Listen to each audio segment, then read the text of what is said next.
बिहार की सियासत में असदुद्दीन ओवैसी की ऑल इंडिया मजलिस ए इत्तेहादुल मुस्लिमीन यानी AIMIM ने अभी पैर भी नहीं जमाए थे कि दक्षिण भारत की दूसरी मुस्लिम पार्टी ने दस्तक दे दी है। AIMIM के बाद अब पॉपुलर फ्रंट ऑफ इंडिया की सियासी wing social democratic party of India यानी SDPI बिहार में किस्मत आजमाने के लिए मैदान में उतर रही है। ऐसे मुस्लिम वोटों को लेकर सियासी संग्राम छिड़ गया है और देखना है कि मुसलमानों की पहली पसंद कौन सी पार्टी बनती है। SDPI बिहार में जन अधिकार पार्टी के राष्ट्रीय अध्यक्ष पप्पू यादव की अगुवाई में बनने वाले प्रोग्रेसिव डेमोक्रेटिक अलायंस यानी PDA का हिस्सा है, जिसमें दलित नेता चंद्रशेखर आज़ाद की पार्टी BMP भी शामिल है। पप्पू यादव ने 3 छोटी पार्टियों को एक साथ लाकर बिहार में दलित मुस्लिम यादव वोटों को समीकरण बनाने की कवायद की है। हालांकि असदुद्दीन ओवैसी ने भी बिहार में अपने सियासी जनाधार को बनाने के लिए पूर्व केंद्रीय मंत्री देवेंद्र प्रसाद यादव की पार्टी समाजवादी जनता दल के साथ गठबंधन किया है, जिसे यूनाइटेड डेमोक्रेटिक सेक्युलर अलायंस यानी UDSA का नाम दिया गया है।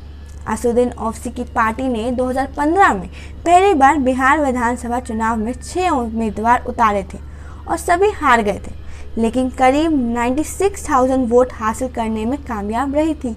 कोचा धमन सीट पर AIMIM ने 38,000 से ज़्यादा वोट हासिल कर दूसरे नंबर रही थी।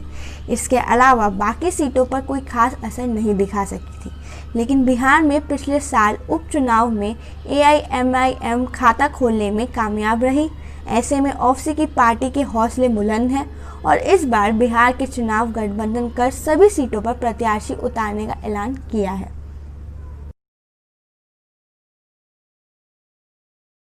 ओवैसी के बिहार में बढ़ते जनाधार को देखते हुए SDPI ने चुनावी मैदान में किस्मत आजमाने का फैसला किया है। हालांकि SDPI के साथ पॉपुलर फ्रंट ऑफ इंडिया का नाम भी जुड़ गया है। CAA और NRC के खिलाफ हुए प्रदर्शन में पॉपुलर फ्रंट ऑफ इंडिया का नाम तेजी से उभरा था। दक्षिण भारत के केरल और कर्नाटका में PFI का अच्छा खासा जनाधार है और उत्तर भारत में भी वो अपने पैर पसारने में जुटी है, जिसके चलते दिल्ली के बाद अब बिहार में चुनाव लड़ने का फैसला किया है। दरअसल बिहार में करीब 16% मुस्लिम मतदाता हैं। वहीं बिहार की 243 विधानसभा सीटों में से 47 सीटें ऐसी हैं जहां मुस्लिम वोट निर्णायक स्थिति में हैं। इन इलाकों में मुस्लिम आबादी 20 से 40% या इससे भी अधिक हैं। बिहार की 11 सीटें हैं जहां 40% से ज़्यादा मुस्लिम मतदाता हैं और 7 सीटों पर 30% से ज़्यादा हैं।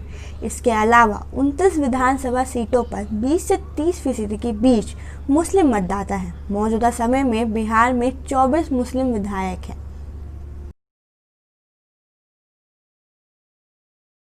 ओवैसी की नज़र बिहार के सीमांचल इलाके पर है। सीमांचल में 24 सीटें आती हैं और मुसलमानों की आबादी 40% से भी ज़्यादा है। ओवैसी की पार्टी ने साल 2015 में पहले मुस्लिम प्रभाव वाली सीमांचल की सभी तय सीटों पर उम्मीदवार उतारने की घोषणा की थी, लेकिन बाद में 6 उम्मीदवार ही उतारे थे और सभी हार गए थे।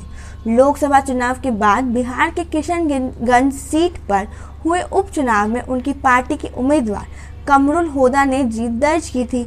ओवैसी का असर सीमांचल की राजनीति में साफ दिख रहा है। मुस्लिम वोटरों के एक बड़े तबके का ओवैसी की पार्टी की तरफ झुकाव बढ़ा है।